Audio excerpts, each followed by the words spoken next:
What's up, guys? In the works, and yes, we are using the M60 today, and this is in celebration of today's 4th of July celebrations, and the American Independence Day, as some might call it. From if you're not from the United States, 4th of July may seem a little bit odd, but no, it's American Independence Day. And I was sitting back, I was like, you know what? I want to do a video with a weapon that truly captures the American spirit. I was looking through them, I was like, well, the M16 is definitely one that you would think of as a true American workhorse, but then I was like, everybody uses the M16. You guys aren't gonna want to see M16 gameplay. I was like, wait a second, what about the M60? And the M60 truly encapsulates what America is all about, because Rambo used this, and Rambo is about as American as you can get, running around in the jungle holding two M60s, drinking beers, killing people. That is the way to go. So as you guys are all out grilling, I was, inside grinding to get some M60 gameplay. And I tried it on close quarters, and I failed on close quarters. I got this part half of an end of a game here, where I did fairly decently with it. But the M60 is not suited for close quarters. I learned that very fast, because it does not shoot very fast. It is a very plodding pace when it fires, but that's typical. That's what the M60 is all about, that chug, chug, chug, chug, chug.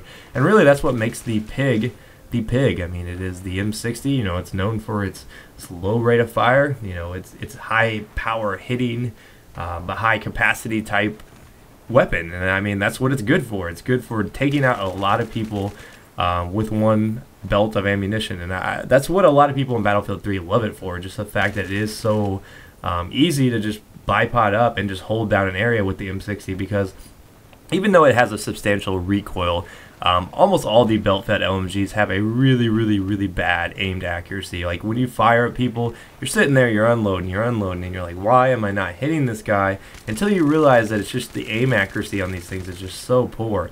And from time to time, you'll see me go fully auto, and the reason behind that is because sustained fire actually has less deviation than if you were to pop fire it, because the initial recoil on the belt-fed LMGs are pretty bad. So if you sit there and you hold the trigger down, the recoil is going to center a lot sooner than if you were to pop fire it. It's kind of weird. That's just the characteristic of the LMG, because it allows you to kind of lay down suppression fire and then get on target while holding down the trigger. And the M60 is good at doing that because it does shoot so slow.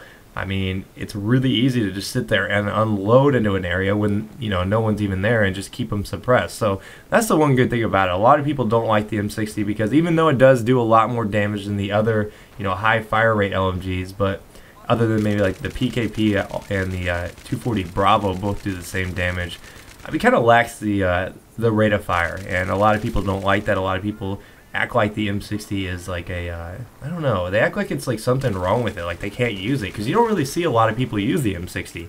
I did this in one of my underused weapons. I ran around with the M60, and honestly, guys, it's not that bad. Yeah, it's got some really bad aimed accuracy, and I think that's what puts a lot of people off. It does take some time to sit down and think about how to use this weapon, because you can't use it like an assault rifle, because assault rifles are super accurate. LMGs are the exact opposite. LMGs have a lot of ammo, do a lot of suppression, and they can hit a little bit harder. At least the belt-fed ones can, a couple of them. But they lack accuracy, and it's all about just getting lead downrange, and that's what the LMG state of mind is all about. And I actually did a video of that once upon a time, so if you want to see some more LMG type talk, go to watch the LMG state of mind video on my channel, where I talk about why the bipod is just so direly important now. And the bipod is really super important on the M60. It's no different than the other belt feds. Since they patched them and made them have that insane to-the-moon initial recoil, I found that bipod is a must. There's almost no reason for you guys to use foregrip. I do have a video that you guys will probably see later in the week using the Big Daddy 240 Bravo with the foregrip, but that is a close quarters game where I talk a little bit about some close quarters LMG. But for the most part, stay away from the foregrip. Stick with your bipod. The bipod is going to really save you. And the M60 performs beautifully with the bipod. It is like a perfect harmony. If there was ever an attachment made for the M60, it was the bipod. So use it. Do not use foregrip. Do not use anything else. The bipod is the way to go. I know a lot of you guys might be tempted to put on a laser sight and run around in close quarters. Don't do it. Use the bipod. But it's a decent weapon. I can't really give it a seal of approval. It gets the job done. The M60 is the M60. It's pretty much the same in every game it's in. 580 rounds per minute.